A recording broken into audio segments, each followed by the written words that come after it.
guys, welcome to our YouTube channel that is Bright Beginnings with JS Yadav. हम inheritance and variation chapter जो continue कर रहे थे, genetics unit जो 26 marks की थी, उसमें इस चैप्टर में थोड़ा सा और बचा है। आज हम उसके बारे में देखेंगे। आज हम जो टॉपिक स्टार्ट करेंगे, आपने लिंकेज और रिकॉम्बिनेशन आई होप देख लिया होगा। आज जो हम बात करेंगे वो करेंगे मेंडेलियन डिसऑर्डर से पहले हम बात कर लेते हैं। डिसऑर्डर्स की बात करेंगे और दूसरी बात करेंगे म्यूटेशन की। म्यूटेशन क्या बोला है, ठीक है। म्यूटेशन क्या होता है कि जो डीएनए के सीक्वेंस पेयर होते हैं, अल्टरेशन इन जीन, है ना। यानी क्या होता है, जीन के अंदर कोई भी क्या हो जाए, ट्रेजेडी आ जाए, जीन के अंदर रिकॉम्बिनेशन के दौरान क्या हो जाए, चेंजमेंट हो जाए, चेंज या फिर डिलीशन हो जाए किसी बेस पेयर का, या किसी का एडिशन हो जाए, ठीक है। या तो बेस पेयर का हो जाए या पूरे क्रोमोसोम्स में रिकॉम्बिनेशन के दौरान कुछ एबनॉर्मेलिटी आ जाए, तो ये सारी चीज क्या कहलाती है, म्यूटेशन, ठीक है। लार्ज अमाउंट में अगर वेरिएशन हो जाए, है ना, variation occurs in large amount, तो ये क्या कहलाएगा बेटा, म्यूटेशन। ये क्या होता है, ड्रास्टिक चेंज होता है ना। क्या होता है, ड्रास्टिक चेंज होता है जो फेवरेबल तो हमारे लिए, है ना, बहुत कम होता है, ठीक है। क्या होता है, ऑलवेज लीथल होता है ना, यानी जानलेवा हमारे लिए हो सकता है, ठीक है। अगर म्यूटेशन किसी एक बेस पेयर के अंदर हो रहा है, बेस पेयर का डिलीशन हो रहा है, तो उसे हम क्या कहते हैं, पॉइंट म्यूटेशन कहते हैं, ठीक है। डिलीशन हो गया किसी भी बेस पेयर का, या फिर क्या हो गया, एडिशन हो गया। तो ये सारी चीजों के बेस पे अगर किसी भी एक बेस पेयर का चेंजमेंट हो रहा है तो उसे हम कहेंगे पॉइंट म्यूटेशन, ठीक है। ये हमेशा जरूरी नहीं है कि बहुत अच्छा ही हो, ठीक है। जैसे फेनिलकीटोनुरिया, ठीक है। क्या होता है, फेनिल एनानिन से टायरोसिन बनना होता है, ठीक है। इससे क्या बन जाता है, फेनिल पायरोवेट बन जाता है। एक छोटा सा चेन से HBA और HBS, है ना, HBS होने से इसके अंदर इतना चेंज आ जाता है। तो ये क्या है कि एनालिन, ये जो है ये सिर्फ एक क्या होता है, एक बेस पेयर के चेंजमेंट्स होता है, उसे हम क्या कहते हैं, पॉइंट म्यूटेशन। और पूरा का पूरा सेट ही चेंज हो जाए, है ना, पूरा का पूरा सेट ही चेंज हो जाए, तो उसे हम क्या कहेंगे, फ्रेम शिफ्ट म्यूटेशन। क्या कहेंगे बेटा, फ्रेम शिफ्टेड म्यूटेशन, ठीक है। जैसे कि मैंने ऑलरेडी बताया कि जो म्यूटेशंस होते हैं वो क्या होते हैं कि रिकॉम्बिनेशन या लिंकेज या मियोसिस के दौरान उनके अंदर क्या होता है, मियोसिस के अंदर जब लिंकेज होता है ना, तो उसके अंदर किस जीन को किस जीन के साथ क्या होना होता है, बाय मिस्टेक क्या होता है, उसके अलावा एनिप्लोइडी पॉलीप्लोइडी, ये आप जेनेटिक डिसऑर्डर में बाद में पढ़ोगे, ठीक है। कि या तो एक किसी भी उसका क्या हो जाए, एक कोई डिलीट हो जाए बेस पेयर, ठीक है। दूसरी बात, उस एक या फिर किसी भी जीन का क्या हो जाए, डुप्लीकेशन हो जाए। तो पॉलीप्लोइडी के अंदर क्या होता है, नंबर ऑफ जो जीन्स है वो क्या हो जाते हैं, नंबर ऑफ एलील से नंबर ऑफ क्रोमोसोम्स क्या हो जाते हैं, इंक्रीज हो जाते हैं, ठीक है। जिसके अंदर ट्राइसोमी पढ़ोगे आप, ठीक है, क्लाइनफेल्टर डाउन सिंड्रोम और ये सारी चीजें पढ़ोगे।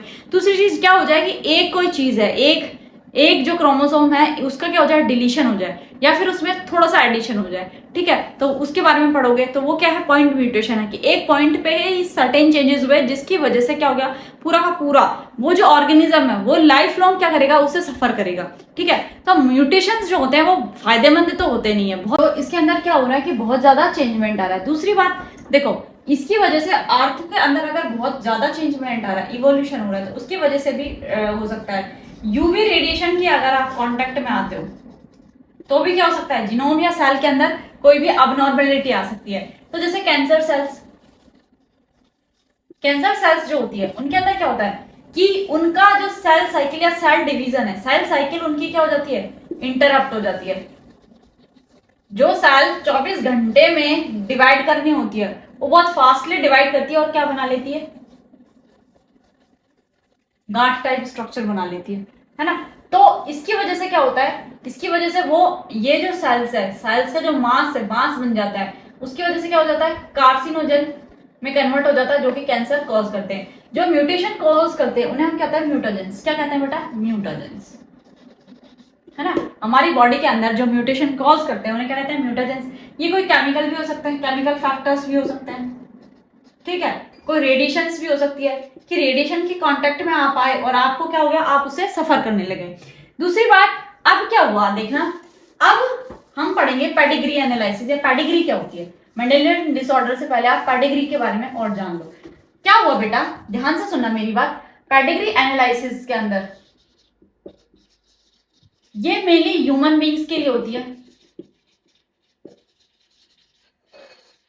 ऐसी क्या आफत आ गई कि भाई देखो, सुनो मेरी बात, बहुत सारे साइंटिस्ट ने क्या करा, आपने भी देखा होगा कि उन्होंने क्या करा, प्लांट्स के ऊपर इजीली स्टडी कर ली, है ना। जो मेंडेलियन कैरेक्टर्स थे, फैक्टर्स थे, एक जनरेशन से दूसरे जनरेशन के अंदर जो हम उनके अंदर वेरिएशंस पढ़ रहे थे, वो इजीली ऑब्जर्वेबल थी, क्योंकि उनका लाइफ टाइम पीरियड बहुत छोटा होता है और वो इजीली दिखाई दे जाती है। और नेक्स्ट जनरेशन जो है वो हमें बहुत इजीली मिल रही थी, ठीक है, नेक्स्ट जनरेशन बहुत इजीली मिल रही थी। अब एक साइंटिस्ट अगर एक ह्यूमन बीइंग पे स्टडी करने बैठ गया, तो हो सकता है वो साइंटिस्ट पहले ऊपर पहुंच जाए, वो ह्यूमन बीइंग्स क्या पता, मतलब उसकी ह्यूमन बीइंग की जो लाइफ साइकिल है वो प्लांट्स की तरह बहुत शॉर्ट तो नहीं है, ठीक है। तो इसी वजह से क्या हुआ, ह्यूमन बीइंग के पास्ट लीनिएज और एंसेस्टर और उनकी जो जितनी भी जो एंसेस्ट्री है उसको पढ़ने के लिए, हिरार्की को पढ़ने के लिए पेडिग्री एनालिसिस बहुत एक सही कन्वीनियंट मेथड है। क्या है, कन्वीनियंट मेथड है, ठीक है। अब इसके अंदर क्या होता है, जो मेल्स होते हैं उसे हम स्क्वायर बॉक्स के अंदर से बताते हैं, जो फीमेल होती है वो राउंड होती है, जिनका सेक्स डिटरमाइंड नहीं होता है भाई वो ऐसे शेप के बॉक्स के अंदर होते हैं, है ना, डिटरमाइंड, ठीक है। ये क्या है, ये मैरिड कपल कहलाते हैं, मैरिज रिलेशन इनके बीच में, ठीक है, मीटिंग हो सकती है। ये जो है ये रिलेटिव मैरिज तो है ना, रिलेटिव्स के बीच में मैरिज है, मैरिज बिटवीन रिलेटिव्स, ठीक है। उसके अलावा और भी चीजें बताती हूँ। अगर इस बॉक्स के अंदर, ऐसे बॉक्स के अंदर 4, 5 कुछ भी लिखा हुआ गया, तो क्या होगा, अनअफेक्टेड जनरेशंस, है ना, यानी 5 जो जनरेशन है वो क्या है, अनअफेक्टेड है ना। उसके अलावा अब आप देखोगे ये क्या है, पेरेंट्स है, इनके जो ये बनेंगे ये क्या कहलाएंगे, ये इनकी क्या होगी, नेक्स्ट ऑफस्प्रिंग होगी, ठीक है। इसी के अंदर बता देती हूं, अगर कोई पेरेंट अफेक्टेड है तो उसे ऐसे कह देंगे, ये क्या है, पेरेंट अफेक्टेड है या मदर अफेक्टेड है, ठीक है। अगर मान लो कोई पेरेंट अफेक्टेड नहीं है,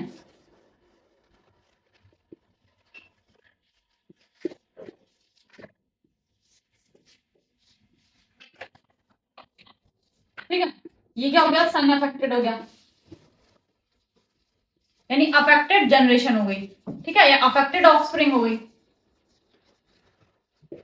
तो ऐसा क्या हुआ कि कुछ तो क्या हो रहा है कि कुछ में अगर पेरेंट्स से कोई डिजीज क्या हो रहा है कि पेरेंट्स के अंदर से कोई भी जो डिजीज है वो दूसरों के अंदर ट्रांसमिट हो रही है, तो क्या कहला रहा है, क्या कहला रहे हैं कि भाई वो तो पेरेंट्स से चली आ रही है। अगर ऐसा कुछ है कि मैंने इस जनरेशन में ये कह दिया कि ये जो सन है ये अफेक्टेड है, लेकिन इसके पेरेंट्स अफेक्टेड नहीं है, तो क्या हो सकता है, या तो फीमेल कैरियर हो सकती है, क्या हो सकती है, फीमेल कैरियर हो सकती है, यानी मदर कैरियर हो सकती है, या फिर क्या हो सकता है कि फादर का कुछ जीनोम कैरियर हो सकता है, यानी ऑटोसोम्स के अंदर। ऑटोसोम्स देखो, अब क्रोमोसोम्स का नंबर कितना होता है, 46 होता है, एज यू नो, कितना है बेटा, 46 क्रोमोसोम्स प्रेजेंट है। अगर आप ये सोच रहे हो कि जो क्रोमोसोम्स में अगर 44 क्रोमोसोम्स के अंदर यानी 22 पेयर्स क्रोमोसोम्स के अंदर कुछ एबनॉर्मेलिटी है या उनकी वजह से कैरियर कोई चीज कैरियर हो रही है, तो वो क्या कहलाएंगे, ऑटोसोम्स। क्या कहलाएंगे बेटा, ऑटोसोम्स, यानी ऑटोसोम्स के अंदर की वजह से। दूसरी चीज, उनके अंदर अगर कोई रिसेसिव ट्रेट की वजह से हो रहा है, तो वो जो डिजीज होगी वो क्या कहलाएगी, ऑटोसोमल रिसेसिव,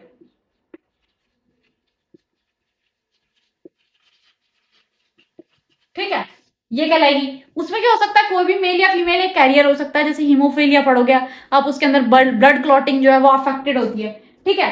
अब बात करते हैं हम क्या, अब मेंडल ये तो पढ़ोगे आप क्या कि ये तो मेंडेलियन डिसऑर्डर्स है, ठीक है, जो कि ऑटोसोम्स के अंदर या किसी जीन के अंदर थोड़ा बहुत चेंजमेंट आ रहा है, उसके बारे में आप स्टडी कर पा रहे हो। दूसरी बात, अगर सेक्स क्रोमोसोम्स के अंदर, मैं क्या कह रही हूँ ध्यान से, आई होप कि समझ में आया होगा कि मेंडेलियन फैक्टर्स के अंदर तो ये है कि नॉर्मल फिनोटाइप के अंदर कोई चेंज हो रहा है, किसी जीन के अंदर हो रहा है, ब्लड क्लोटिंग के अंदर हो रहा है, जो सिकल सेल एनीमिया में क्या हो रहा है, आरबीसी की शेप जो हो रही है वो बाइकॉनकेव से कैसे हो रही है, सिकल शेप हो रही है, तो ये हीमोफीलिया देख रहे हो आप, तो ये फेनिलकेटोनुरिया देख रहे हो, तो ये सारी जो चीजें हैं ये क्या है बेटा, ये जितने भी हैं ये क्या है, मेंडेलियन डिसऑर्डर है। कौन से डिसऑर्डर्स है, मेंडेलियन डिसऑर्डर्स है। दूसरी मैं बात करूं, अगर सेक्स क्रोमोसोम्स, यानी आपने जो पढ़ा है सेक्स क्रोमोसोम्स फीमेल के अंदर ये है और मेल के अंदर ये है, इनके अंदर कोई भी क्या हो जाए, डिसऑर्डर हो जाए, तो उसे कहेंगे हम क्रोमोसोमल डिसऑर्डर। ये जो मेंडेलियन डिसऑर्डर है ये जरूरी ऑटोसोम्स के अंदर और जरूरी नहीं है, ये किसी भी सेल के अंदर हो सकते हैं, ठीक है। उसके अलावा ये जो क्रोमोसोमल डिसऑर्डर्स है ये मेनली क्रोमोसोम्स के अंदर ही होगा, ये चाहे ऑटोसोम्स हो या फिर एलोसोम्स हो, ठीक है। तो अगर इसके अंदर जो पढ़ोगे आप वो कौन सी, टर्नर सिंड्रोम पढ़ोगे, डाउन सिंड्रोम पढ़ोगे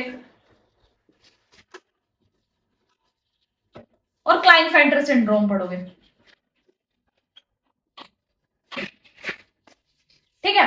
तो इसके अंदर क्या होगा, इसमें पेडिग्री से क्या पता पड़ेगा कि जेनेटिक डिसऑर्डर्स कौन से हैं, ठीक है। दूसरी बात कि ऑटोसोमल डिसऑर्डर्स कौन से रिसेसिव है, कौन से पेरेंट, हीमोफीलिया में आप देखोगे कि जो मेनली गर्ल्स चाइल्ड जो होती है उनको तो वो होता ही नहीं है ना, वो सिर्फ क्या करती है, कुछ डिसीज के में क्या काम करती है, कैरियर का काम करती है। कुछ के अंदर जो फीमेल्स है वो 50% चांसेस होते हैं कि वो अपनी इस जनरेशन को दे या ना दे, और मान लो वो रिसेसिव जीन उसकी डॉटर के अंदर ट्रांसफर हो जाता है, तो मान लो कि वो उस जनरेशन में तो कोई इफेक्ट शो नहीं कर रहा है, पर उससे नेक्स्ट जनरेशन में, यानी किसी के बच्चे की दादी को कोई डिसीज थी या नानी को कोई डिसीज थी, तो वो किसको आ जाएगी, वो उसके पोते को आ जाएगी, ठीक है, या ग्रैंड चाइल्ड को आ जाएगी। तो ये सेम चीज कि किसी के ग्रैंडफादर को कोई डिसीज थी तो ग्रैंड सन या ग्रैंड डॉटर के अंदर आ रही है। तो ये सारी चीजों का एनालिसिस हमने किसके बेस पे किया, पेडिग्री के बेस पे। तो ये जो पेडिग्री का चार्ट है ये 3 से 4 जनरेशन का इजीली बन सकता है। जैसे एक एग्जांपल देके बता देती हूँ मैं आपको, जैसे ये कोई पेरेंट्स थी, इसकी ये जनरेशन थी बेटा,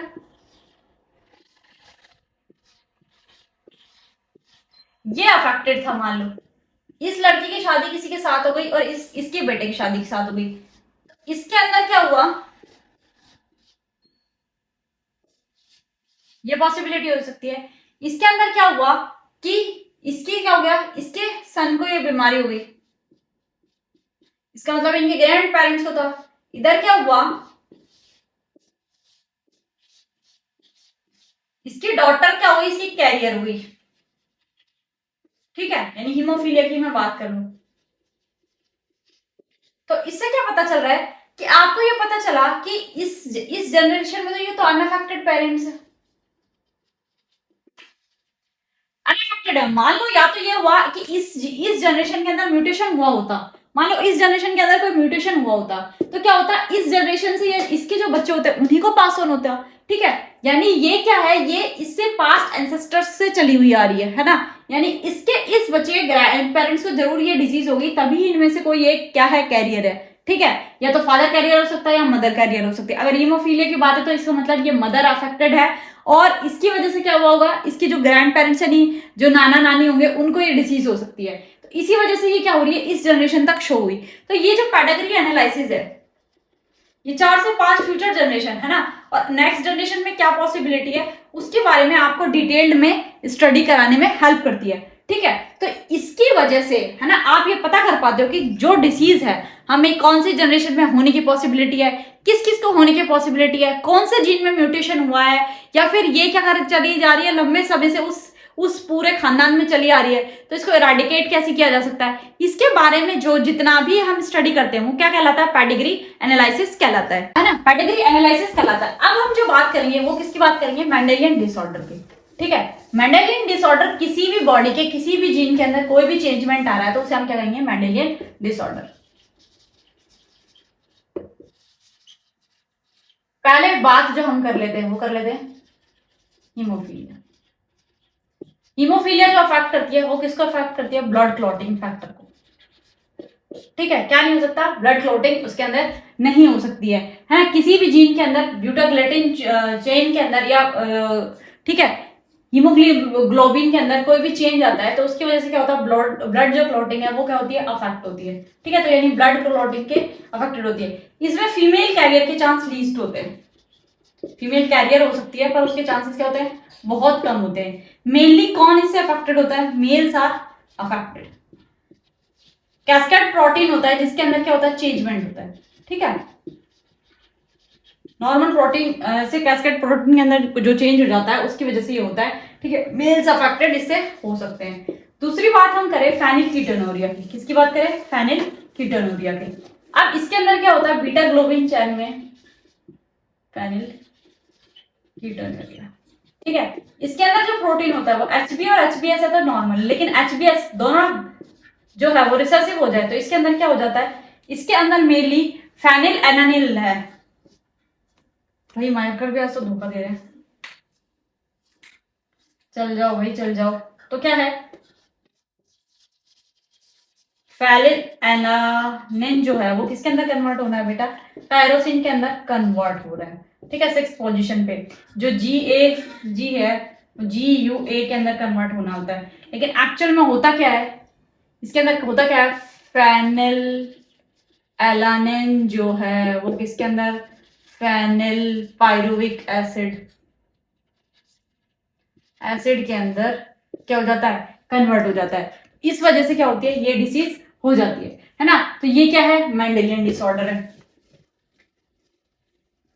अब मेंडेलियन डिसऑर्डर में अब हम आगे जो कंटिन्यू करेंगे वो कंटिन्यू करेंगे हम कल। ठीक है, लास्ट आई होप कि कल की क्लास में ये जो चैप्टर है ये कंप्लीट हो जाएगा। आई होप कि आपको ये 2 डिसीज अच्छे से समझ में आई होगी। 2 कल पढ़ा देंगे और बाकी पढ़ा देंगे हम जेनेटिक डिसऑर्डर, क्योंकि एक दिन में इतना सारा करवाने पे अभी तो आपको पेडिग्री एनालिसिस जो है वो सीखना है, उस पर ज्यादा से ज्यादा फोकस कीजिएगा। ठीक है, तो ये सब कंप्लीट करने के बाद ये चैप्टर खत्म हो जाएगा, उसके बाद हम बायोमोलिक्यूल्स पे स्टार्टअप करेंगे, है ना। तो आई होप कि आज की क्लास आपको अच्छे से समझ में आई होगी। अगर वीडियो पसंद आए तो इसे लाइक कीजिएगा, है ना, और शेयर कीजिएगा अपने फ्रेंड्स के साथ और चैनल को सब्सक्राइब कीजिएगा। ठीक है, thank you so much for the day.